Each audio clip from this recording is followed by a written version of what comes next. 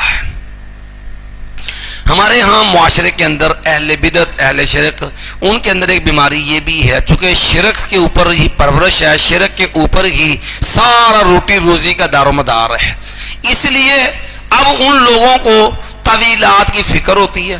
جب بھی آپ توحید بیان کریں گے، آپ شرک کی مذمت کریں گے، آپ آیت پڑھیں گے من دون اللہ سے متعلقہ، وہ کہہ دیں گے دیکھیں جی یہ تو بتوں والی آیتیں ہیں اور آپ ولیوں پہ فٹ کر رہے ہیں، آیتیں بتوں والی ہیں، فٹ گر پہ کر رہے ہیں ولیوں کے اوپر۔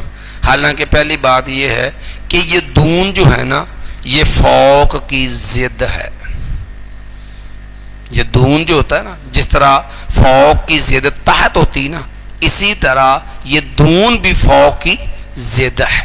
فوق ہوتا ہے کہ اس سے کسی سے اوپر جو چیز ہو، اور دون ہوتی ہے جو اس سے نیچے۔ تو وَادْعُوا شُهَدَاءَكُم مِّن دُونِ اللَّهِ کا معنی کیا ہوگا کہ تم بلاؤ اپنے گواہوں کو اللہ کے نیچے، یعنی رب کے نیچے جتنے فرشتے ہوں، انبیاء ہوں، صلحاء ہوں، اتقیاء ہوں، ازکیاء ہوں، جو بھی ہیں اللہ کے بعد اللہ کے نیچے جو بھی ہستیاں ہیں، جس کو چاہو تم بلا لو۔ وَادْعُوا شُهَدَاءَكُم مِّن دُونِ اللَّهِ، تم بلاؤ اللہ کے علاوہ ان ہستیوں کو جو بھی اللہ کے علاوہ ہیں، ان کنتم صادقین، اگر تم سچے ہو۔ ویسے یہاں پر یہ بات آئی ہے تو ہم آپ کو اس کی بھی تھوڑی سی وضاحت کیے دیتے ہیں کہ یہ بھی انشاءاللہ فائدہ ہوگا۔ کوئی ضرورت نہیں ہوتی آپ کو صفائی دینے کی یا الجھنے کی، سیدھی سیدھی سادہ سادہ بات کرتے ہیں۔ وہ کہیں گے جی من دون اللہ والی آیت ہے، بتوں والی آیت ہے، ولیوں پہ فٹ کر رہے ہو۔ ان سے سیدھا سیدھا بات کہیں کہ ہم تو اس چیز کو ظلم خیال کرتے ہیں، آئے تو ہو ولیوں جو ہے وہ بتوں والی اور فٹ کریں ہم ولیوں پہ، ہم تو اس کو کفر اور گناہ سمجھتے ہیں۔ یہ تو آپ کی بات درست ہے، اگر کوئی ایسا کرتا تو بھائی غلط کرتا، ہم نہیں کرتے، بہرحال ہمارا دامن صاف۔ بھائی ہم تو آیت ہی وہ پڑھتے ہیں جو نبیوں والی ہے، جو ولیوں والی ہے۔ ہم تو آیات ہی وہ پڑھتے ہیں جو نبیوں والی اور ولیوں والی۔ صرف ایک مثال دیتا ہوں، باقی یہ تفسیر سورۃ آل عمران میں آئے گی، وہاں پر جو ہے پھر عرض کریں گے۔ اب دیکھو مثال کے طور اتخذوا احبارهم ورهبانهم، اتخذوا احبارهم ورهبانهم اربابا من دون اللہ، لازم من دون اللہ ہے، یہ آپ کو عام سے جمع کر لیجیے۔ اب بتلائیے کہ اتخذوا احبارهم ورهبانهم، احبار علماء، رہبان درویش صوفیاء، اتخذوا احبارهم ورهبانهم اربابا من، یہ تو آیتیں مولویوں والی ہیں، یہ تو آیتیں ہیں پیروں والی ہیں. ہم نے تو بتوں والی پڑھی کوئی نہیں ہے.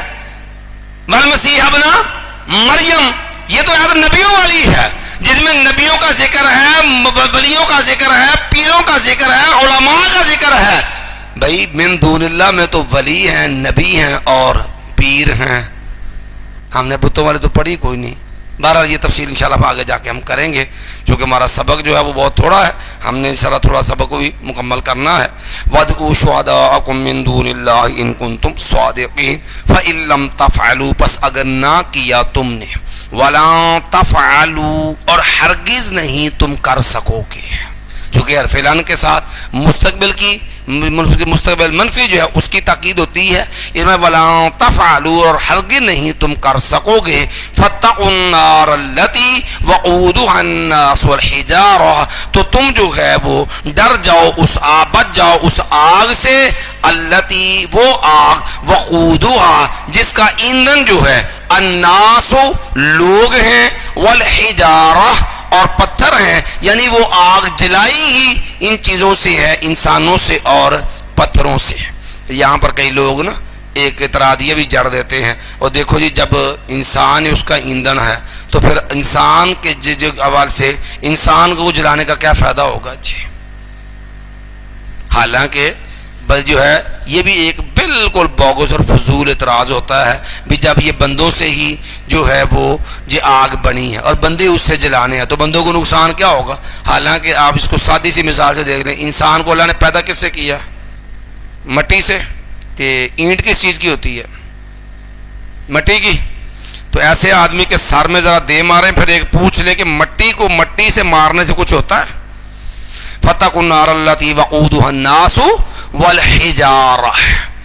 چلیے جی, تو تم بچو جو ہے اس آگ سے جو جس کا ایندھن لوگ اور پتھر ہیں. اُعِدَّتْ لِلْكَافِرِينَ وہ تیار کی گئی ہے کافروں کے لیے.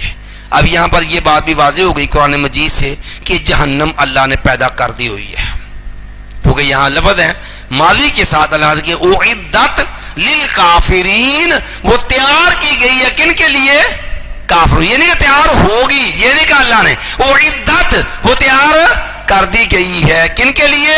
للکافرین کافروں کے لیے. تو اللہ نے جہنم جو ہے وہ پیدا کر رکھی ہے, جنت بھی پیدا کر دی ہے اور جہنم بھی پیدا کر دی ہوئی ہے. ہاں فرق اتنا ہے, جنت ساتوں آسمانوں سے اوپر جو ہے وہ اللہ کے عرش کے نیچے ہیں جنتیں, اور سب سے اعلیٰ جنت الفردوس جس کے اوپر اللہ کا عرش ہے, اور جہنم یہ زمین کے نیچے ہے. چلیے, وَبَشِّرِ الَّذِينَ آمَنُوا وَعَمِلُوا الصَّالِحَاتِ اور آپ خوشخبری دے دیجئے ان لوگوں کو آمنو جو ایمان لائے, وَعَمِلُوا الصَّالِحَاتِ اور انہوں نے عمل کیے نیک. اب توجہ, ہم نے پیچھے جب ایمان کی بات آئی تو بتلایا تھا کہ ایمان 3 چیزوں سے مرکب ہوتا ہے, اقرار باللسان وتصدیق بالقلب وعمل بالجوارح. زبان سے اقرار, دل میں یقین, اس کے مطابق کیا ہو؟ عمل ہو. اب یہاں پر اللہ تعالیٰ نے عمل کا جو ہے وہ عطف ڈالا ہے کس پر؟ ایمان پر. یہاں پر ہمارے ہاں بعض لوگ جو ہیں جو اس بات کے قائلین نہیں ہیں کہ عمل ایمان کا حصہ ہے, وہ لوگ جو ہے جو جہاں جو ہے کہہ دیجئے یہ مرجیہ جو ہیں, جیسے کہ ہمارے یہاں حنفیہ ہیں, یہ جو ہے لوگ اس بات کے قائل ہیں کہ عمل جو ہے وہ ایمان میں داخل نہیں ہے. اور پھر اس کے اندر اس قدر تشدد کی کئی اقسام بھی ہیں جنہوں نے یہاں تک بھی لکھا بعد نے, ایمان و بی بکرن و ایمان و ابلیس شیء واحد, کہ ایمان صرف اقرار کا نام ہے, یہ ایمان صرف معرفت کا نام ہے, عمل ایمان میں شامل نہیں ہے. ہر 2 مرجئہ کی اقسام جو ہیں ان کے نزدیک یہی ہے کہ عمل ایمان کا حصہ نہیں ہے. لہذا جو ہے وہ جب عمل ایمان کا حصہ نہیں ہے تو بھئی اقرار اگر ایمان ہے تو جس نے بھی اقرار کیا ہے وہ مومن ہے اور ایک درجے کا مومن ہے, ان کے ایمان میں کوئی درجہ بندی نہیں ہے جس کو انہوں نے اس لفظوں سے واضح کیا, ایمان و بی بکر و ایمان و ابلیس شیء واحد, قال ابو بکر یا رب وقال ابلیس یا رب. کہ ابلیس اور ابوبکر کا ایمان ایک جیسا الیاذ باللہ. اور کہتے ہیں جناب ابوبکر رضی اللہ نے بھی کہا میں جو ہے قال ابوبکر یا رب، اور ابلیس نے بھی کہا یا رب. یہ بات جو ہے وہ آپ کو تری جو ہے وہ مل جائے گی جو ہے السنہ امام عبداللہ بن احمد بن حنبل رحمہ اللہ ان کی کتاب السنہ کے اندر بھی صحیح سند کے ساتھ یہ قول بعض الناس کا مل جائے گا. اسی طرح جو ہے وہ تاریخ بغداد کے اندر بھی آپ کو یہ قول صحیح سند کے ساتھ مل جائے گا. بہرحال اختصار سے ہم بات عرض کرتے ہیں. یاد رکھیے وہ ان کا استدلال یہ ہوتا ہے کہ یہاں پر ایمان پر عطف ڈالا کس کا؟ عمل کا. تو لہذا عطف کس کے لیے ہوتا ہے؟ کہتے ہیں عطف تغایر کے لیے ہوتا ہے. تغایر کا مطلب ہوتا ہے کہ یہ دونوں الگ الگ چیزیں ہیں، یہ دونوں ایک چیز نہیں ہیں. حالانکہ یہ بات بھی بدیہی طور پر غلط ہے. آپ قرآن مجید پڑھیں گے نا آپ کو عطف کی متعدد اقسام مل جائیں گی. مثال کے طور پر عطف العام علی الخاص، عطف الخاص علی العام، عطف الجز علی الکل، کل علی الجز. دیکھو تنزل الملائکۃ والروح، اترتے ہیں فرشتے اور جبریل. تو کیا جبریل امین فرشتوں میں شامل ہیں کہ خارج ہیں ان سے؟ وَلَقَدْ آتَيْنَاكَ سَبْعًا مِّنَ الْمَثَانِي وَالْقُرْآنَ الْعَظِيمَ. اب یہاں پر جو ہے ملائکہ کا ذکر پہلے تھا، جبریل کا ذکر حرف عطف کے ساتھ بعد میں ہے.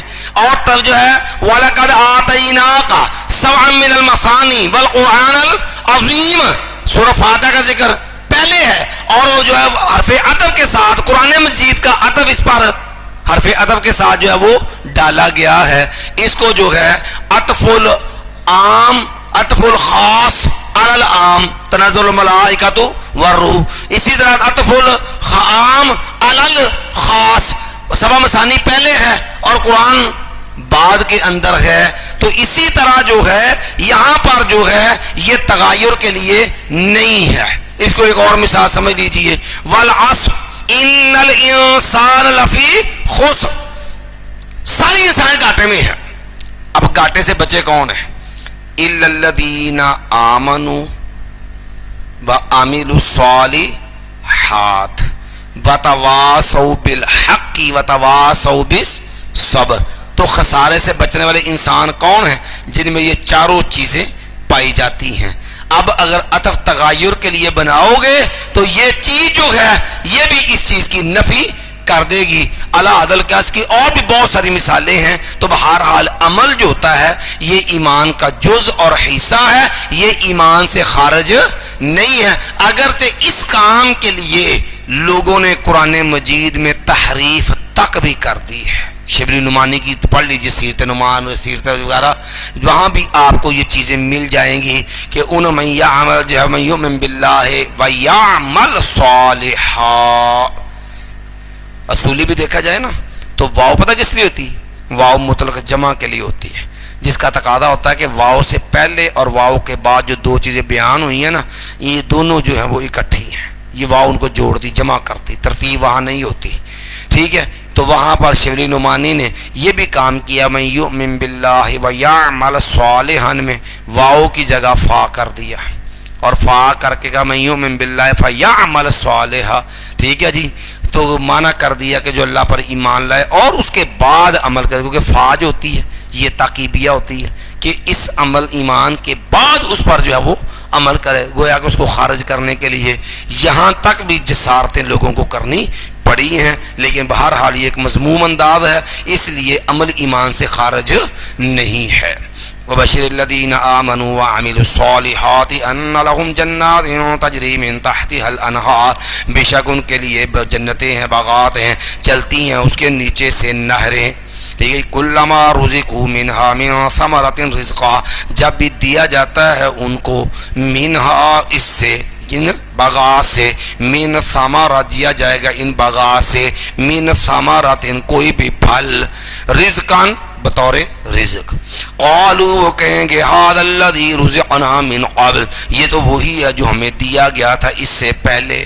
یعنی وہ شکل و صورت میں جو کہ وہ دنیا کے پھل کی مانند ہوگا، لیکن حسن و رعنائی میں، ذائقے میں اور جو عمدگی میں لا محالہ جنت جو ہے اس کا تو کوئی ثانی ہی نہیں ہے۔ وَعُتُوبِهِ مُتَشَابِهًا، حالانکہ ان کو دیا جائے گا اس سے ملتا جلتا۔ وَلَهُمْ فِيهَا أَزْوَاجٌ مُطَهَّرَةٌ، اور ان کے لیے اس میں بیویاں ہوں گی نہایت پاک بیویاں، بہت زیادہ پاک بیویاں کہ جن کے اندر کسی بھی قسم کی خامی اور معاملہ نہیں ہوگا، نہ کوئی حیض کا معاملہ، نہ کوئی نفاس کا معاملہ، نہ کوئی بول و براز کا معاملہ، اسی کا جی نہ ہی جو ہے وہ تھوک اور ریڑھ کا کوئی معاملہ، نہ ہی جو ہے وہ ظاہری اغلاظتیں، نہ ہی قلبی کو بیماریاں ہوگی، بغض کی، نہ حسد جو ہے، اس قسم کی جو روحانی بیماریاں ہیں ان سے بھی وہ ساری پاک ہوں گی۔ وَلَهُمْ فِيهَا أَزْوَاجٌ مُطَهَّرَةٌ، اور ان کے لیے بیویاں ہوں گی اس میں نہایت پاک۔ وَهُمْ فِيهَا خَالِدُونَ، اور وہ اس میں ہمیشہ جو ہے وہ رہیں گے۔ یہ جنت مستقل ابدی ہے، اس کو کبھی بھی فنا اور اختتام نہیں ہے، اور یہ عملاً اللہ نے ایمان والوں کے لیے جو اعلیٰ قسم کی نعمتیں تیار کر رکھی ہیں ان کا بیان ہے۔ سر سید اینڈ کمپنی جو تھے یہ نیچری تھے، عقل پرست تھے، ان نلائکوں نے باقاعدہ جنت اور جہنم کا بھی انکار کیا ہے کہ یہ تو بس لوگوں کو ایک صرف جو وہ رغبت دلانے کے لیے ایک چیز ہے، اس کی حقیقت کوئی نہیں ہے۔ جہنم ہے یہ مار ڈرانے کے لیے، اس کی حقیقت کوئی نہیں ہے۔ ہر وہ چیز جو ان کی عقل کے منافی تھی نا، اس چیز کا انہوں نے انکار کیا ہے۔ اور سر سید احمد خان اگرچہ دنیاوی اعتبار سے اس کا ایک نام چرچا ہے کہ جناب اس نے بڑی خدمات دی، لوگوں میں دینی دنیاوی تعلیم کا شعور بیدار کیا، بدترین قسم کا جو ہے بدبخت گمراہ انسان تھا، اور قرآن کی تفسیر لکھنے بیٹھا 15 پاروں پہ مشتمل، یہ 15 پاروں تک لکھ سکا تھا کہ اللہ نے جو ہے اس کا خطا صاف کر دیا، اور اس بدبخت نے اس تفسیر کے اندر جو ہے وہ ملائکہ کا بھی انکار، جنات کا بھی انکار، جنت کا بھی، جہنم کا بھی، اور باطل طویلیں مقصد شروع کیا تھا کہ قرآن اور بائبل وغیرہ جو ہے سابقہ آسمانی کتابیں ان میں موافقت پیدا کرے، نتیجہ تن ان کو اصل بنا کر کے قرآن کی تحریفات پہ اترے، اور عقل کی بنیاد پر اپنی جو ہے وہ ناقص عقل کی کسوٹی کو معیار بنا کر کے وہ تمام معاملات جو بظاہر اس کی عقل کے منافی تھے ان کا انکار کر دیا۔ یہ 15 پاروں کی اس کی تفسیر ہے اور یہ مل جاتی ہے مارکیٹ سے۔ چلیے جی، ان اللہ لا یستحی ان یضرب مثلا ما بعوضۃ فما فوقها، بے شک اللہ تعالیٰ نہیں شرماتا بیان کرنے سے مثلا کوئی بھی مثال، ما بعوضۃ جو مچھر کی ہے، فما فوقها پر جو اس سے اوپر ہے، وہ مکھی ہو یا مکڑی ہو، اللہ کسی بھی چیز کی مثال بیان کرنے سے شرماتا اور جھجکتا نہیں، کیونکہ اصل چیز لوگوں کی اصلاح ہے، اصل چیز لوگوں کو حقیقت حال سمجھانا ہے۔ تو بھئی جس چیز کے لیے جون سی چیز مناسب ہے ان کی حالت کے مطابق ہے تو اس کی عکاسی یا اس کی وضاحت اسی کے ساتھ کرنی ہے، یہ چیز کوئی نقص اور عیب نہیں ہے۔ اب دیکھو نا قرآن مجید میں کتنی صورتیں ہیں جن کے نام انہی چیزوں کے اوپر ہیں، مثال کے سورۃ النمل، نمل کسے کہتے ہیں؟ چیونٹی کو، ٹھیک ہے، جہاں اللہ رب العالمین نے وہ چونٹیاں جو ہیں ان کی خیر خواہی کو بیان کیا، قالت نملۃ ایھا النمل ادخلوا مساکنکم لا یحطمنکم سلیمان وجنودہ وهم لا یشعرون۔ اسی طرح جو ہے اللہ نے شرک کی مثال میں سورۃ العنکبوت ہے، اور عنکبوت کا معنی کیا ہوتا ہے؟ مکڑی جو جالا بنتی ہے، ان اوہن البیوت لبیت العنکبوت۔ پھر اسی طرح سورہ نحل ہے، شہد کی مکھی ہے، تو بھئی وہاں پر اللہ نے اپنی قدرت کی ایک عظیم شاہکار چیز جو ہے وہ اللہ رب العالمین نے بیان کی ہے۔ اسی طرح جو یہودیوں کی حماقت اور بے وقوفی اللہ نے اس کو گدھے کے ساتھ تشبیہ دی ہے کہ جب ماسال ہو کا جو ان کی مثال دی مایا ان کی مثال کا ماسال الحمار یحمل اسفارا، گدھے کی مانند ہے جو جس کے اوپر کتابیں لادی ہوئی ہیں، تو جس طرح گدھا جو ہے وہ کتابیں جو کہ بوجھ کے ساتھ جو ہے وہ پروفیسر نہیں بن جاتا، وہ انجینئر نہیں بن جاتا، خواہ آپ اسے پورا اردو بازار لا دیں تو اس نے جناب مجسٹریٹ نہیں بن جانا, جج نہیں بن جانا, وہ گدھے کا گدھا ہی ہے. تو یہودی لوگ جس طرح کرتے ان کو تورات ملی, ان کو سامانی کتابیں ملی, جب یہ لوگ اس کو پڑھتے نہیں, اس کے اوپر عمل پیرا نہیں ہے, تو اللہ نے ان کے اس ظلم کو جو ہے, ان کی حماقت کو گدھے سے تشبیہ دی ہے.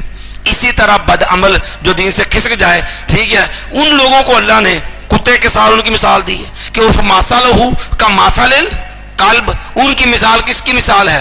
کتے کی مثال ہے. ان تحمل علیہ یلحف او تترکہ یلحف, آپ اس کے اوپر بوجھ لا دیں وہ تب بھی زبان نکالے ہانپ رہا ہوتا ہے. اچھا آپ بوجھ نہ نکال دیں وہ تب بھی زبان نکالے ہانپ رہا ہوتا ہے. تو بھائی مثال جو ہوتی ہے وہ مثیل جس کی مثال بیان کرنی, اس کی حالت اور جو ہے اس کی جو ہے وہ کمزوری خامی یا اس کی عمدگی اس کے مطابق بیان کرنا ہوتی ہے.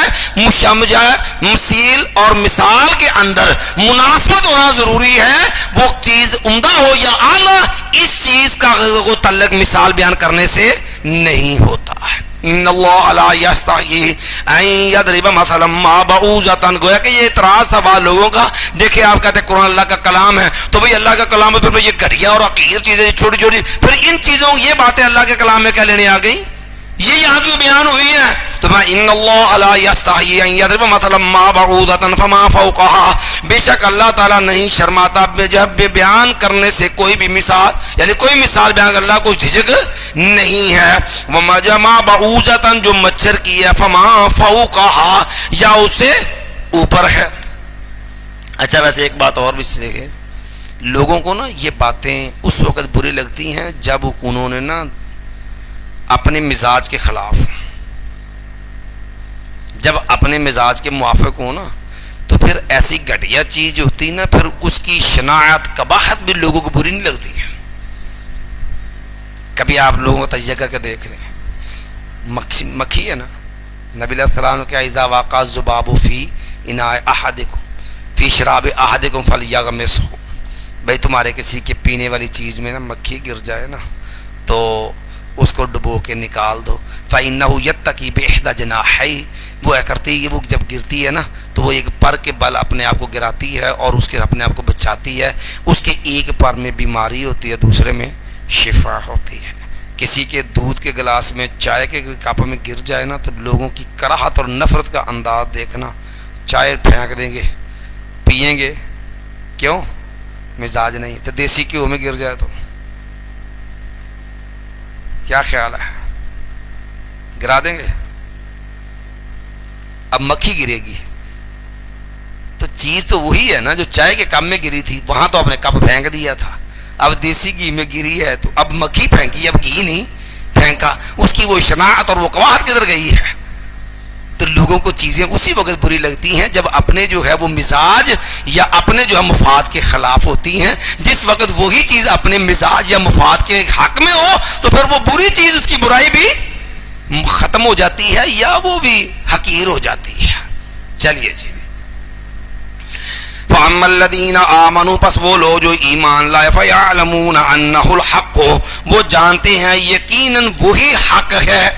کہ اللہ نے بیان کیا اصل حق وہی چیز ہے, حق ہے ان کے رب کی طرف سے. یہاں پہ ہم نے حسر والا کیا, وہی حق ہے. چونکہ مبتدا اور خبر دونوں معرفہ آ جائیں تو تب بھی معنی حسر کا پیدا ہو جاتا ہے. وَأَمَّا الَّذِينَ كَفَرُوا, اور یقیناً وہ لوگ جنہوں نے کفر کیا, فَيَقُولُونَ, وہ کہتے ہیں, مَاذَا أَرَادَ اللَّهُ بِهَذَا مَثَلًا, کیا ارادہ رکھتا ہے اللہ تعالیٰ اس چیز کو بطور مثال بیان کر کے, يُذِلُّ بِهِ كَثِيرًا, وہ گمراہ کر دیتا ہے اس کے ساتھ بہت سارے لوگوں کو, وَيَهْدِي بِهِ كَثِيرًا, اور ہدایت دیتا ہے اس کے ساتھ بہت سارے لوگوں کو.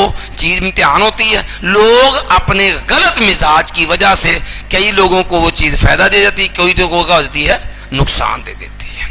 وَمَا يُضِلُّ بِهِ إِلَّا الْفَاسِقِينَ, اور نہیں وہ گمراہ کرتا اس کے ساتھ مگر نافرمانوں کو ہی. گمراہ بندہ اپنی غلطی سے ہوتا ہے, لیکن اصل چیز اللہ کے ہاتھ میں ہے. نفع اور نقصان کا مالک اللہ ہے, خیر و شر کا مالک اللہ ہے. اب فاسق لوگ کون ہوتے ہیں؟ نافرمان. میں الذین ینقضون عہد اللہ من بعد میثاقہ، یہ فاسق نافرمان لوگ وہ ہیں جو توڑتے ہیں اللہ کے عہد کو، من بعد میثاقہ، اس کو پختہ کرنے کے بعد اسلام قبول کر لیا، دین کو مان لیا اور دین کے احکامات کا اقرار کر لیا، کلمہ پڑھ لیا، اللہ اس کے رسول سے وفا کا عہد کر لیا، لیکن جب باری آئی عمل کی، باری آئی دین پہ چلنے کی، تو پھر جو ہے جہاں مفاد نظر آیا وہاں تو جناب اسلام بلے بلے، اور جہاں جو ہے وہ اس سے زیادہ مفاد کی بجائے اپنے مفاد پہ زیادہ پڑی وہاں خیر صلی اللہ۔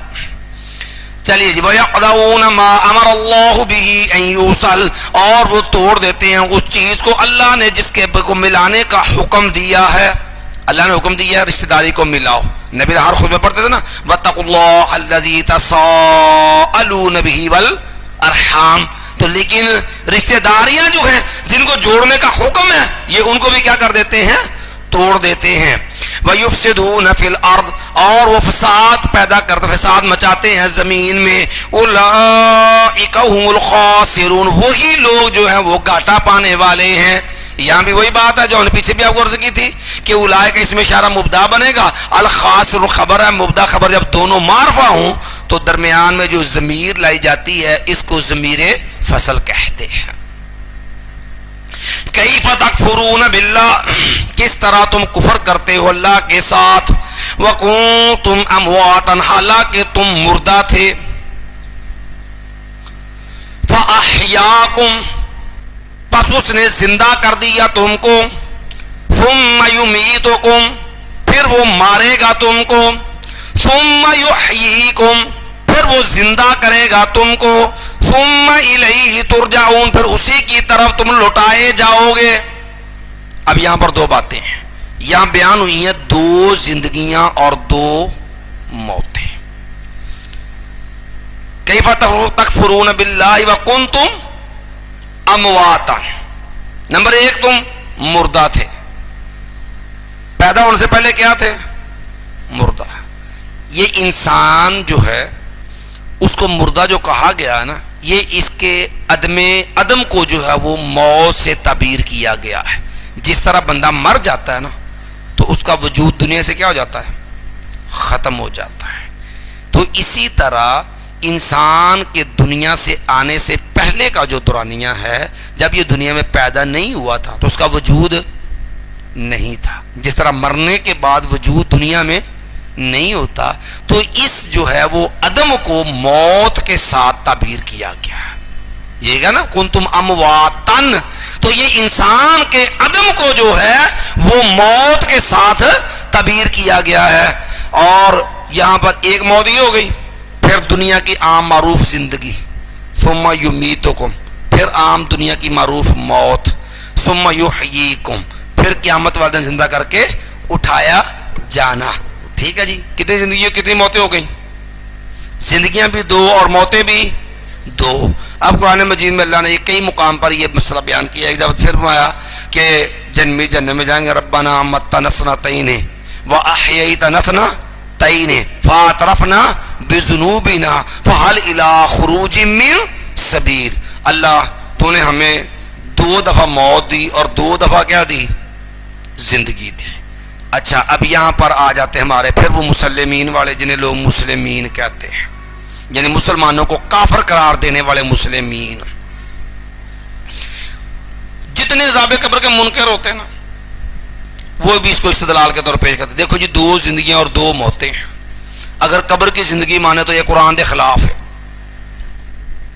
کہتے ہیں یہ کس کے خلاف ہے، قرآن مجید کے خلاف ہے، حالانکہ قرآن کے خلاف نہیں ہے، ان نلائکوں کی ناقص اور جو ہے وہ کم عقلی جو ہے حماقت جو ہے وہ اس کے خلاف ہے۔ یہ بدبخت ان کی حماقت، ان کا ظلم یہ ہوتا ہے کہ یہ اپنی عقل کو جو ہے وہ قرآن بنا لیتے ہیں۔ وہ کہتے ہیں نا کم من عائب قولا صحیحا آفتہ الفہم السقیم، بہت سارے لوگ ہوتے ہیں جو حقیقی اور صحیح چیزوں پہ معترض ہوتے ہیں، اصل قصور یہ نہیں کہ وہ چیز غلط ہے، اصل میں ان کی اپنی عقل جو ہوتی ہے وہ خراب ہوتی ہے۔ اب کہتے ہیں جی حالانکہ قبر کی زندگی وہ دنیا کی معروف زندگی تو نہیں ہے بھائی، وہ برزخ کا آخرت کا حصہ ہے۔ جس طرح آپ دیکھیں اس کو ایک مثال سے آپ سمجھ لیں. تفصیل ہم انشاءاللہ آگے جا کے سورہ بقرہ کے آخر میں بات آنی ہے, وہاں پر انشاءاللہ آپ کو عذاب قبر کی تفصیلی باتیں فرض کریں, کیونکہ وہاں پر وہ مثالیں موجود ہیں دوبارہ زندگی کا معاملہ جو ہے. اب آپ توجہ سے سمجھ لیجئے یہ بات کہ دو زندگیاں دو موتیں نا. اب ہم جو دنیا میں زندہ جی رہے ہیں اس کو کیا کہتے ہیں؟ حیات. ایسے ہی ہے. اور جو اس کے اندر حصہ نیند کا ہے, اللہم بسمک اموت, دیکھ لینا دعا دھیان نہ پڑے آج, کیونکہ تہاڈی یہ زندگی حیات کہلاؤندی ہے. اب حیات میں کیا آ گئی؟ تھوڑا سا حصہ موت کا شامل ہے کہ نہیں؟ اور نیند کی صورت میں اللہ یتوفی الانفس حین موتها والتی لم تمت فی منامها, اللہ روح کو قبض کر لیتا ہے موت کے وقت بھی. اللہ یتوفی الانفس حین موتها والتی لم تمت فی منامها, پھر نیند کے روح اللہ قبض کر لیتا ہے. فیمسک الذی قضی علیہ الموت, جس کی موت کا فیصلہ اس کی روح اللہ روک لیتا ہے. ویرسل الاخری, پھر دوسرے کی اللہ روح کیا کرتا ہے؟ چھوڑ دیتا ہے. روح کا قبض بھی ہوتا ہے. یہ موت کا ایک منظر ہے کہ نہیں, لیکن غلبہ ہے بیداری کو, ہوش و حواس کو, اور انسان کی زندگی کو. اگرچہ اس حیات میں معمولی سا حصہ نیند کی صورت کے اندر موت کا بھی شامل ہے, لیکن غلبہ کس کو ہے؟ حیات کو. تو اس سے کیا کہا جاتا ہے؟ حیات و موت, یا خالی الحیاء, خالی حیات ہی کہتے ہیں, زندگی کو حیات ہی کہتے ہیں نا. موت شامل ہے کہ نہیں اس کے اندر نیند وغیرہ کی صورت میں؟ اسی طرح انسان مر گیا تو موت سے لے کے قیامت تک کا دورانیہ سارا کیا ہے تو موت ہی, لیکن اس کے اندر وہ چھوٹا سا حصہ سوال و جواب کے لیے, اور اس کے ساتھ ساتھ انسان کا نعمت راحت یا عذاب کا ہی حصہ وغیرہ, یہ ایک چھوٹا سا حصہ اس کے اندر شامل ہے. کس کا؟ جو ہے وہ حیات کا. لیکن غلبہ کس کا ہے؟ موت کا. اس لیے یہ سارا اس کو موت کے ساتھ تعبیر کیا گیا. جس طرح نیند والی موت والا حصہ جو ہے اس کے باوجود حیات پہ فرق نہیں ہے, تو برزخی اخروی زندگی میں سے اتنا کو حصہ جس میں سوال و جواب کا معاملہ ہے, اور جس کے اندر جو ہے وہ تھوڑا سا انسان کا شعور جو اللہ نے برقرار رکھا, موت یعنی عذاب کی حص یا نعمت راحت جو ہے اس کو محسوس کرنے کا, تو وہ چیز بھی موت کے منافی نہیں ہے. ایک بات تو یہ سمجھ آ گئی. یہاں پر وہ دوسرا معنی کرتے, دیکھا جی تو کہنے جی روح لٹائی جاندی میت دی, اتنے پھر کنیاں زندگیاں ہو گئیاں؟ 3. اور زندگی کتنی ہو گئی؟ یہاں کتنی بیان نہیں ہے. کیف تکفرون باللہ وکنتم امواتن, ایک زندگی, ایک موت. فاحیاکم, ایک زندگی یہ ہوگی. ثم یمیتکم, دوسری موت ہوگی. ثم یحییکم, پھر دو زندگی ہو گئی. دو زندگیاں دو موتیں. کہتے ہیں قبر میں جو تم کہتے ہیں کہ بندے کے ویعاد الیہ روحہ, مردے کے جسم کے اندر قبر میں روح لٹائی جاتی ہے. اچھا جو روح جو آ گئی تو پھر زندگیاں کنیاں ہو گئیاں؟ 3. کہتے ہیں یہ قرآن کے خلاف ہے. اس لیے آپ نے یہ سوشل میڈیا کے اوپر ایک بے لگام بدتمیز قسم کا مولوی سنا ہوگا جسے پکھروی کہا جاتا ہے, سمجھے جی؟ جی خضر ہوں, پتہ نہیں کہ خضر یا خضر یا پکھروی, بدتمیزی کی انتہا ہے. خیر وہ ایک الگ ٹاپک ہے, ہم اس پہ نہیں جاتے.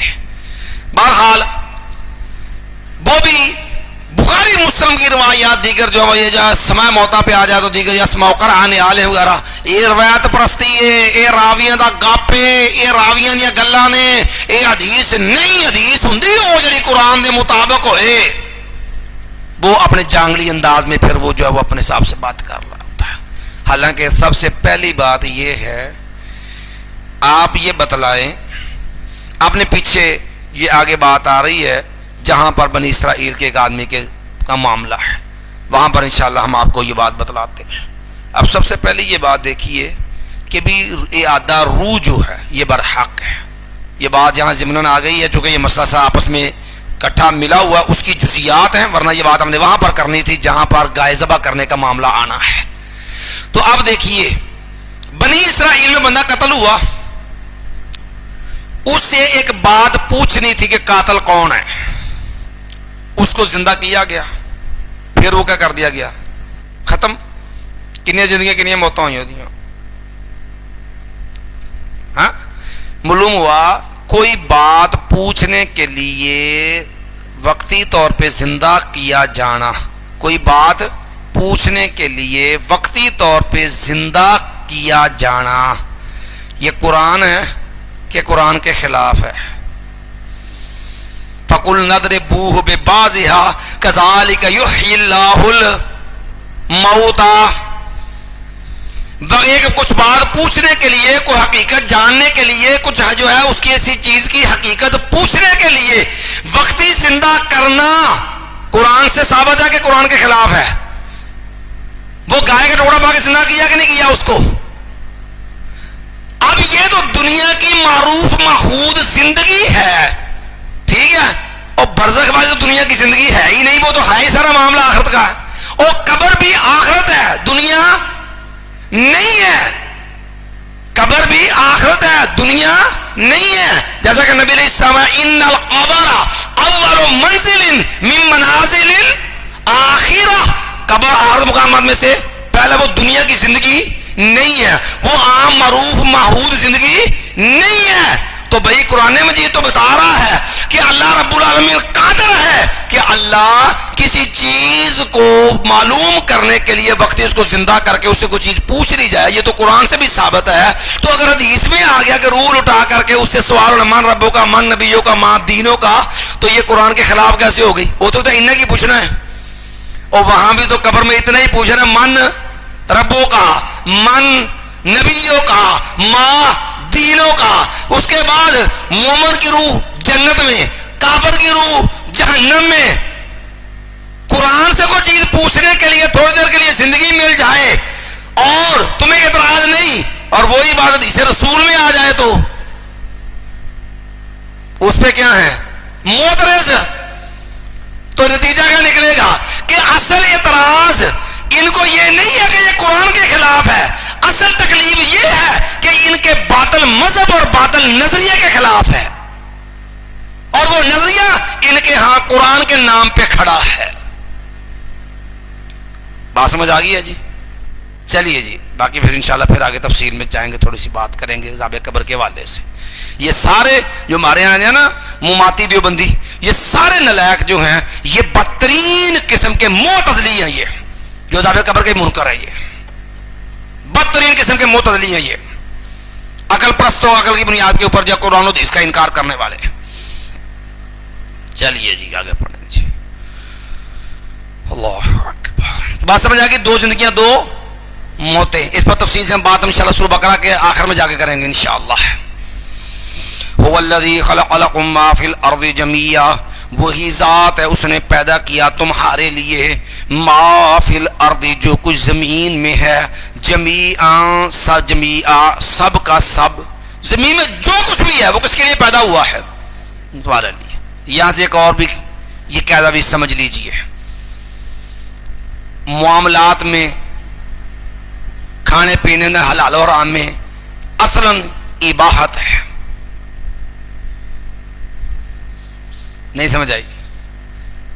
معاملات حلال و حرام، اس کے اندر اشیاء میں، چیزوں میں، معاملات میں اصل یہ ہے کہ ہر چیز جائز ہے۔ حرام وہ ہوگی، ممنوع وہ ہوگی جس کی حرمت کی دلیل مل جائے۔ دلیل یہی آیت ہے، هو الذی خلق لکم ما فی الارض جمیعا، وہی ذات ہے اللہ جس نے پیدا کیا تمہارے لیے جو کچھ زمین میں ہے، جمیعاً سب کا سب، سارا کچھ پیدا تمہارے لیے ہوا ہے۔ ہاں جس سے اللہ روک دے وہ چھوڑ دو۔ اور دو قاعدے ہوتے ہیں، ایک ہے معاملات کے لیے قاعدہ، حلال و حرام کے لیے قاعدہ۔ معاملات کے لیے قاعدہ یہ ہوتا ہے کہ اصل ہر چیز میں اباحت ہے، کھانا پینا پہننے کی چیزیں حلال و حرام ہے، اصل میں ہر چیز حلال ہے، اصل ہر چیز جائز ہے. منع وہ ہوگی جس کے منع کی دلیل آ جائے. اب دیکھو نا، ہوں بندہ پوچھے بھی سٹرابری حلال ہے کہ حرام ہے، اگرچہ لوگوں نے بعد ہوں یہ بھی جہنم دا پھل بنا چھڑیا. جو کو جی حلال ہے تو پوچھے بھی قرآن دی کوئی آیت پڑھو، حدیث پڑھو کہ حلال ہے، تو پھر ہے جی وہ پوچھ لے بینگن حلال ہے کہ حرام ہے، کوئی دلیل ہے؟ هو الذی خلق لکم ما فی الارض جمیعا. حلال و حرام میں معاملات میں اصل اباحت ہوتی، اصل ہر چیز جائز ہے. منع وہ ہوگی جس کی ممانعت کی دلیل آ جائے، جس کی حرمت کی دلیل آ جائے. یہ قاعدہ ہوتا ہے معاملات کے لیے. دوسرا قاعدہ ہوتا ہے عبادات کے لیے. عبادات جو ہیں وہ ممنوع الاصل ہوتی ہیں. عبادات ممنوع الاصل ہوتی ہیں. اصل ہر چیز منع ہے، صرف وہ چیز عبادت میں کرنی جائز ہے جس کا ثبوت اور دلیل ہو. یہ دو قاعدے ہیں، دونوں کی دلیل بھی سمجھ لیجیے. ایک کی دلیل تو یہاں آ گئی معاملات کی، حلال و حرام کی، کہ اشیاء میں اصل اباحت ہے، اشیاء میں اصل دلیل هو الذی خلق لکم ما فی الارض جمیعا. ٹھیک ہے جی. ہمارے ہاں اور عبادات کے لیے اصل ہر چیز منع ہے. عبادت میں وہی طریقہ وہی معاملہ جائز ہوگا جس کی شرع کیا ہو؟ دلیل ہوگی. جس کی شرع کیا ہوگی؟ دلیل ہوگی. بھئی اس قاعدے کی دلیل کیا؟ پھر اس قاعدے کی دلیل بھی قرآن مجید کے اندر موجود ہے. سورۃ زخرف میں ام لہم شرکاء شرعوا لهم من الدین ما لم یأذن بہ اللہ. ام لہم شرکاء، یا انہوں نے ایسے شریک بنا رکھے ہیں اللہ کے. شرعوا لهم من الدین، جنہوں نے ان کے لیے ایسا دین بنا دیا ما لم یأذن بہ اللہ، جس کی اللہ نے اجازت نہیں دی. ملوہ دین وہ ہوگا، عبادت ہوگی جس کی اللہ کی طرف سے کیا ہو؟ اذن ہو. جس کا اذن نہیں وہ دین بھی نہیں، وہ عبادت بھی نہیں. تو یہ آیت دلیل ہے کہ عبادات میں اصل ممانعت ہوتی ہے، عبادات ممنوع اصل ہوتی ہیں. ایک قاعدہ ہے اشیاء کے لیے، معاملات کے لیے، حلال و حرام کے لیے، وہ یہ ہے کہ اصل ہر چیز میں اباحت ہے. ایک یہ ہے عبادات کے لیے قاعدہ. عبادت کے لیے قاعدہ یہ ہے کہ اصل ہر طریقہ عبادت جو ہے وہ منع ہے. صرف عبادت میں وہی طریقہ عمل جائز ہوگا جس کی شرعن دلیل ہوگی. ام لہم شرکاء شرعوا لهم من الدین ما لم یأذن بہ اللہ. اب اگر اتنی بات یہ قاعدہ سمجھ آ جائے، ضابطہ سمجھ آ جائے قرآن سے، ہمارے ہاں جو یہ ہمارے بریلوستان والے بھائی جتنے ہیں ان کی غلطی بھی آپ کے سامنے آ جائے گی. حقیقت کہ جیڑا کام کرو جی، بڑے پڑھے لکھے جو ہیں وہ شریف کوٹل بھی ہے، اس نے بھی لکھا انہوں نے، اور دیگر بھی مولوی نے کوئی گل کرو حجی کل ساتا چالیا وہی منع بخاؤ، عرس منع بخاؤ، 11ویں حجی منع بخاؤ. بلکہ باقاعدہ اپنی کتابوں میں یہ لکھا ہے کہ کوئی جو ہے وہابی جو ہے وہ کو آپ سے روکے اعتراض کرے تو اسے کوئی منع بخاؤ. حالانکہ یہ قاعدہ یہ لوگ خود بھی نہیں مانتے، یہ خود بھی نہیں قائل اس قاعدے کے. اب دیکھو پارٹی دربار جو تھا اس کے اوپر ایک سیمینار ہوا تھا غیبانہ نماز جنازے کا.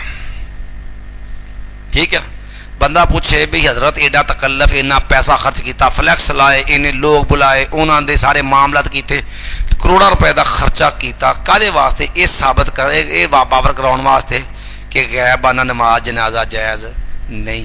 تے اگر حضرت تانوں کوئی بین الاقوامی جڑا بریلویاں والی دلیل پیش کر کے سوال کر لے کہ حضرت منع دی دلیل دے دیو، کل بھئی کیوں کر دے منع بخاؤ، سادہ کیوں کر دے منع بخاؤ، 11ویں کے اوپر دے ختم دینے منع بخاؤ.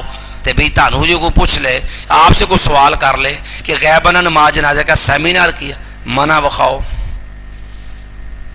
یزدانی شہید رحمۃ اللہ تو اور انداز سے بات کرتے تھے نا، کہنے لگے رضوی نو کیا نا جدوں تے کہنے لگا جی تے بھی تیرے سپیکر ہی تے فلاں چیز بدعت ہے تو منع کہنے لگے بھی شیعہ اذان کہندے نے تے او اپنا باطل اور گمراہ نظریہ ٹھیک ہے جڑا قرآن دی جو ثابت نہیں کہندے سپیکر چ شور پا کے منا لو بھی قرآن دی جو ثابت ہے نہیں ہوں سپیکر پہ کھپ ڈال کے نا لوگوں سے منوا لو اشہد ان علی ولی اللہ وسیع رسول اللہ و خلیفۃ بلا فاصل اشہد ان امیر المؤمنین علی ولی اللہ و حجت اللہ علی الخلق اے گانا لایا نا وچ اذان چ بھئی ہوں بندہ کسی بریلوی نو سوال کرے حضرت یا تے اے اذان منع وکھاؤ تے یا پھر کہہ کے تے دسو کہ شیعہ سنی پائی پائی تیجی قوم مکہ مدینہ آئی حق تے ہی بندا نا یا تے منع وکھاؤ تو یا پھر اپنے سپیکر چ یہ اذان فرماؤ تاکہ پتہ چلے کہ منع او ہوئے گا جے دے منع دی دلیل ہوئے کیوں جی اب یہاں پر آخری بات اسی بات سے متعلقہ جب یہ لوگ نا صرف پتہ کیا ہوتا ہے امام ابن قیم رحمۃ اللہ ابن تیمیہ رحمہ نے اور غالباً ابن قیم نے بھی یہ بات لکھی ہے ابن تیمیہ رحمۃ اللہ علیہ کہ یہ میں نے بات کسی بزرگ سے سنی تھی کہنے لگے کہ باطل ہے نا اس کی تردید کے لیے اس کے ابطال کے لیے اس کو دھیان سے پڑھو اس کا ابطال اس کا باطل ہونا اس کے گھر سے آپ کو مل جائے گا اب دیکھو جلالی صاحب نے نا جی نا منع بخاؤ جی پہلے تو قاعدہ نہیں آتا نا کہہ دیا ہم نے دونوں بیان کر دیے دلیل دے دی یہ میں سمجھ آ گیا اہل بدعت کا اعتراض بھی سمجھ لیجئے ہر جگہ پہلے منع دکھاؤ جی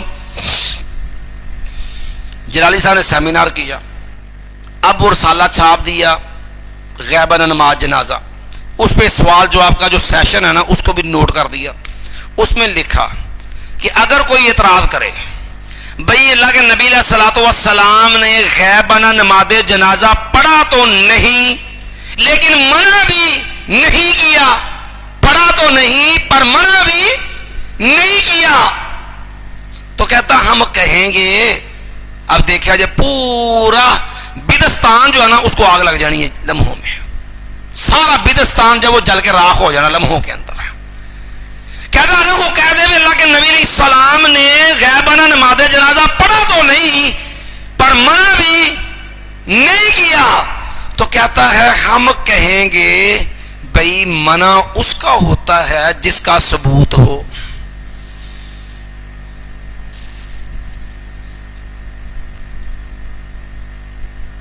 کہتے ہم کہیں گے منع اس کا ہوتا ہے جس کا ثبوت ہو تو جب اللہ کے نبی علیہ السلام کے سامنے اللہ کے نبی کے دور میں کسی نے پڑھا ہی نہیں تو منع کیسے ہوتا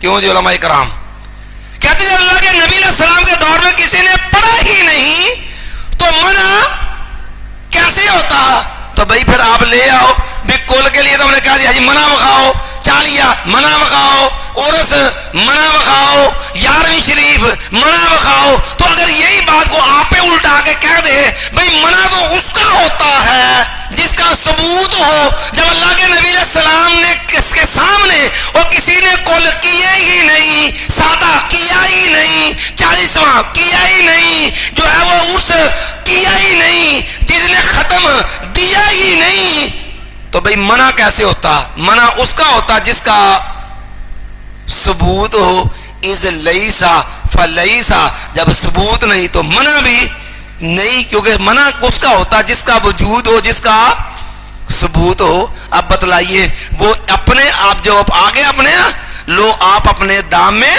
سیاد آ گیا ٹھیک ہے جی اب پھنس گئے اپنی دلیل میں وہ سارا بدستان کی بلڈنگ جو کھڑی کی تھی نا عمارت اس بات پہ کہ جو بھی پوچھو کہ منع بخاؤ لمحوں میں پکڑ کے پورے آشیانے کو آگ لگا دی کہتا دل کے پھپھولے جل اٹھے سینے کے داغ سے اس گھر کو آگ لگ گئی گھر کے چراغ سے چلیے جی بہرحال غیباً نماز جنازہ جو کہتا سمجھ آ گیا جی هو الذي خلق لكم ما في الارض جميعا ثم استوى الى السماء پھر وہ متوجہ ہوا آسمان کی طرف فسواهن اور اس نے جو ہے وہ درست کر دیا ان کو 7 سماوات ساتوں آسمانوں کو، وَهُوَ بِكُلِّ شَيْءٍ عَلِيمٌ، اور وہ ہر چیز کو بہت زیادہ جاننے والا ہے۔ اب یہاں پر بھی ایک بات دیکھیے، زمین کی پیدائش کا ذکر پہلے ہے اور آسمان کا معاملہ بعد میں ہے۔ سورہ حامیم سجدہ میں آپ جائیں گے نا، وہاں 6 دن کے اندر آسمان اور زمین کی پیدائش کا ذکر ہے، وہاں بھی یہی معاملہ آپ کا بیان ہوگا۔ بعض جگہ آسمان کا معاملہ پہلے آئے گا، زمین کا بعد میں۔ یاد رکھیے پیدائش کے اندر زمین پہلے پیدا ہوئی ہے، آسمان بعد میں پیدا ہوئے ہیں، لیکن تنصیب اور فٹنگ کے اندر اللہ رب العالمین نے آسمان کو پہلے نصب کیا ہے، زمین جو ہے اس کو وَالْأَرْضَ بَعْدَ ذَلِكَ دَحَاهَا، زمین جو ہے آسمان کے بعد بچھائی گئی ہے۔ وَالْأَرْضَ بَعْدَ ذَلِكَ دَحَاهَا، زمین جو اس کو اللہ نے بعد میں بچھایا ہے۔ چلیے جی، وَإِذْ قَالَ رَبُّكَ لِلْمَلَائِكَةِ إِنِّي جَاعِلٌ فِي الْأَرْضِ خَلِيفَةً، اور جب کہا تیرے رب نے فرشتوں کو، چلیے جی، اب ملائکہ یہ اللہ کے بل ہم عباد مکرمون، قرآن نے کہا یہ اللہ کے کیا ہیں، معزز بندے ہیں، ان کا الگ باقاعدہ وجود ہے، اور لا یعصون اللہ ما امرہم ویفعلون ما یؤمرون ان تؤمن باللہ وملائکتہ، لیکن سر سید اینڈ کمپنی نیچری لوگ، عقل پرست لوگ، سر سید نے بھی اس کا انکار کیا۔ انکار کیسے کیا؟ کہتا جی فرشتے سے مراد کو الگ مخلوق نہیں ہے، فرشتوں سے مراد نیک انسان یا اچھی جو نیک قوتیں ہوتی نا، جو انسان کو خیر پہ ابھارتی ہیں، تو وہ نیک قوتیں یا نیک انسان جو ہیں وہ ان کو فرشتہ جو ہے وہ کہا گیا ہے، حالانکہ یہ باطل طویل صریحاً ملائکہ کے وجود کے انکار کے مترادف ہے۔ یہ سر سید احمد خان نے بھی یہ ظلم کیا ہے۔ وَإِذْ قَالَ رَبُّكَ لِلْمَلَائِكَةِ، اور جب کہا تیرے رب نے فرشتوں کو، اِنِّي جَاعِلٌ فِي الْأَرْضِ خلیفہ، بے شک میں بنانے والا ہوں زمین میں ایک خلیفہ۔ اب خلیفہ کا معنی کیا ہوتا ہے؟ دیکھو نا، خلیفہ کا مطلب عام طور پر جانشین، اور جانشینی 2 صورتوں میں ہوتی ہے، یا تو بندہ خود کہیں جائے چلا جائے، یا اس کو فوت ہو جائے، اس کے بعد اس کا خلیفہ ہوتا ہے۔ یہاں پر اللہ رب العالمین کا خلیفہ مراد نہیں ہے، بلکہ وہ جو ہے اس سے مراد ایک خلافت ارضی ہے، خلیفتم بعد خلیفت، کہ زمین کے اندر یہ نظام کہ ایک خلیفہ کے بعد دوسرا خلیفہ انسانوں کی خلافت کا بیان ہے۔ یہ اللہ کا نائب نہیں ہے، کیونکہ اللہ کو عدم بھی نہیں ہے، اور اللہ کے لیے یہ بھی نہیں کہ اللہ یہاں تھا تو وہاں، اللہ جو ہے وہ پہلے ادھر تھا تو پھر اب ادھر نہیں ہے، کہیں اور چلا گیا تو پیچھے اس کو نائب مقرر کرنے کی ضرورت پیش آ گئی۔ تو یہاں خلیفہ بھی خلیفتم بعد خلیفتن والے بیان میں ہے کہ انسانوں کے اندر ایک کے بعد دوسرا جانشین اور خلیفہ۔ چلیے، انی جاعل فی الارض خلیفہ، قالوا اتجعل فیہا من یفسد فیہا ویسفک الدماء ونحن نسبح بحمدک ونقدس لک، تو فرشتوں نے کہا یا اللہ اتجعل فیہا من یفسد فیہا، کیا تو بنائے گا اس کے اندر ایسے لوگوں کو جو فساد کریں گے اس زمین کے اندر، ویسفک الدماء، اور بہائیں گے بہت زیادہ خون۔ اب یہ جو فرشتوں نے بات کہی ہے نا، یہ کو اللہ رب العالمین کے فیصلے پہ کوئی اعتراض نہیں تھا، یہ اصل میں اس انسان کی تخلیق اور پیدائش کے اسرار اور حکمت معلوم کرنے کے لیے بطور حکمت جو ہے، بطور حکمت جو ہے، حکمت معلوم کرنے کے لیے فرشتوں نے یہ سوال کیا ہے، کیونکہ فرشتے اللہ کی بات پہ معترض نہیں، کیونکہ عصیان والا تو ان میں تصور ہی نہیں ہے۔ چلیے جی، وَنَحْنُ نُسَبِّحُ بِحَمْدِكَ وَنُقَدِّسُ لَكَ، اور ہم جو ہے تسبیح بیان کرتے ہیں تیری تعریف کے ساتھ، وَنُقَدِّسُ لَكَ، کو تیری پاکیزگی بیان کرتے ہیں تیرے لیے۔ قَالَ إِنِّي أَعْلَمُ مَا لَا تَعْلَمُونَ، بے شک میں جانتا ہوں ان چیزوں کو جن کو تم نہیں جانتے۔ وَعَلَّمَ آدَمَ الْأَسْمَاءَ كُلَّهَا، اور اس نے سکھلا دیے آدم علیہ السلام کو سارے کے سارے نام۔ اچھا اتنے بھی نا کئی لوگ یہ اعتراض کرتے ہیں کہ دیکھو نبی علیہ السلام آدم علیہ السلام سارے نام سکھاتے نا، کل علم آدم دے چھڑیا، تو آدم نبی علیہ السلام تو پوری کائنات دے سردار نے، تو پھر آتے بالاولا آپ کو پوری کائنات دا علم ہویا تے عالم الغیب دے عقیدے واسطے جناب پھر یہو جی پچھر لاؤن دی کوشش کرتے. یہ ایک سادہ سمپل جا جواب ہوئی ہے کہ بھئی اللہ نے اسماء سکھائے نے، فعل تے حروف دا علم تے دیتا اللہ نے، جی انج تے پھر انج ہی صحیح، جی ہو جا استدلال کرن وہ ہو جا کو بندہ جواب دے چھڑتا ہے، خالی اسم ہی کوئی علم تے نہیں نہ ہوندا. وعلم آدم الاسماء کلها. ٹھیک ہے جی. اب دیکھو بندہ ورکشاپ بنائے تو جنہیں ورکشاپ چلانی ہوئے ہتھیاروں اوزاروں کے نام بھی کس کو سکھائے جاتے ہیں؟ اسی کو جس نے وہ ورکشاپ چلانی، دوسروں کو سکھائے نہیں جاتے. وعلم آدم الاسماء کلها. اور اللہ تعالیٰ نے اس نے سکھا دیے آدم علیہ السلام کو سارے کے سارے نام. ثم عرضهم علی الملائکہ. ٹھیک ہے جی. پھر اس نے پیش کیا ان کو فرشتوں پر. فقال، تو اللہ اس نے کہا، یعنی اللہ نے فرمایا انبئونی باسماء ہؤلاء، تم بتلاؤ مجھے ان چیزوں کے نام، ان کنتم صادقین، اگر تم سچے ہو. یعنی تمہارا یہ جو گمان ہے تم حکمت معلوم کرنا چاہتے ہو اور اس کے انداز میں تم یہ کہہ رہے ہو کہ یہ ایسا خدشہ ہے کہ یہ کرے گا، تو مایا قالوا سبحانک، انہوں نے کہا تو پاک ہے، یعنی ہر کمی نقص عیب سے اللہ تو پاک ہے. لا علم لنا، نہیں ہمیں کوئی علم، الا مگر ما وہی علمتنا، جو تو نے سکھلایا ہم کو، انک انت العلیم الحکیم، بے شک تو ہی ہے بہت زیادہ جاننے والا اور بہت زیادہ حکمت والا. یہاں پر ایک اور معاملہ بھی واضح ہو گیا. پہلے نمبر پر تو یہ کہ فرشتے بھی علم غیب نہیں رکھتے. یاد رکھنا تین مخلوقیں ہیں بڑی، نوری، ناری، خاکی، فرشتے، جن اور انسان.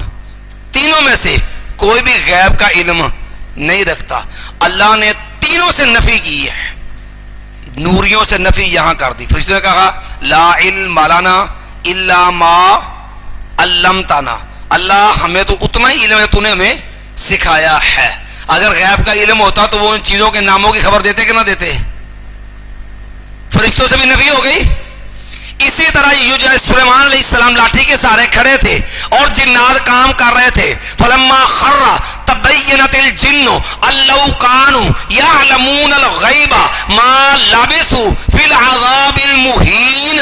جب سلیمان علیہ السلام کی لاٹھی جو ہے جب ما دلہم علی موتہ الا دابۃ الارض تأکل من سأتہ، کہ سلیمان نے لاٹھی کے سارے کھڑے ہیں اور لاٹھی کو دیمک کا کیڑا جو تو وہ کھا رہا تھا. لاٹھی جو ہے وہ نیچے سے جب وہ ختم ہو گئی، سلیمان زمین پہ آ گرے. جب گرے تو تب جنوں پہ یہ حقیقت کھلی. فلما خر تبینت الجن ان لو كانوا يعلمون الغیب ما لبثوا فی العذاب المہین، کہ اگر وہ غیب جانتے ہوتے تو یہ مشقت انہیں برداشت نہ کرنی پڑتی، اٹھانی. مطلب جن بھی غیب نہیں جانتے، جنہیں بھی عامل تے معمول نے عامل بابا جو چاہو سو پوچھو، تو جناب سلفی بڑے بڑے عامل بڑے بیٹھے نے اور سارا اعتماد جنوں پہ ہوتا ہے. جی حاضری کروا لو، جی حاضری کروانے، ہاں بھی فلاں شاہ کتنے ہے جی، کنے کی کیتا جی، ہاں بھی دس دی فلانی شاہ کتنے ہے. وہ سارا پوچھا کن سے جا رہا ہے؟ جنوں سے. ویسے ایسے موحد ہونے ہیں جی، توحید پرست ہونے ہیں. جننے بھی عامل باوے نے ان سب کا اعتماد کن پہ ہوتا ہے؟ شیاطین پہ. جنوں میں خبریں کن سے لینی ہے؟ جنوں سے، جن کے بارے میں قرآن کہتا ہے اللہ وہ غیب جانتے ہیں. اللہ کانوا یعلمون الغیب ما لبثوا فی العذاب المہین. اور مانتے بھی ہیں کہ جنات جھوٹ بولتے ہیں. اور تیسری بڑی مخلوق کون ہے؟ انسان. اور انسانوں میں سب سے اعلیٰ سردار کون ہے؟ انا سید ولد آدم یوم القیامہ، امام الانبیاء محمد رسول اللہ. تو اللہ نے فرمایا میرے نبی علیہ السلام کہہ دیجئے کہ لوگو لا ولا اعلم الغیب، میں غیب، فرشتوں سے بھی نفی، جنات سے بھی نفی، اور نبی علیہ السلام پوری کائنات میں سب سے افضل اعلیٰ نبیوں کے بھی سردار امام، ان سے بھی نفی کر دی. جب وہ نہیں جانا تو امت میں اور نیچے کون جانتا ہوگا؟ قل لا اقول لکم عندی خزائن اللہ ولا اعلم الغیب ولا اقول لکم انی ملک ان اتبع الا ما یوحی الی. تو اس میں یہ تین بڑی مخلوقات ہیں اور تینوں میں سے کوئی بھی غیب نہیں جانتا، تینوں کی نفی بھی کی. اور وہاں قل لا یعلم من فی السماوات والارض الغیب الا اللہ، آپ کا یہ آسمانوں میں صرف اللہ کی ذات ہے جو غیب جانتی ہے. سبحان اللہ بحمدک اشہد ان لا الہ الا انت استغفرک واتوب الیک. حضرت ٹائم ہاں جی ہاں جی، یہ اہل علم کا جنات آباد تھے، شاید اسی سے انہوں نے یہ اندازہ لگایا نا، اس لیے میں پوچھی.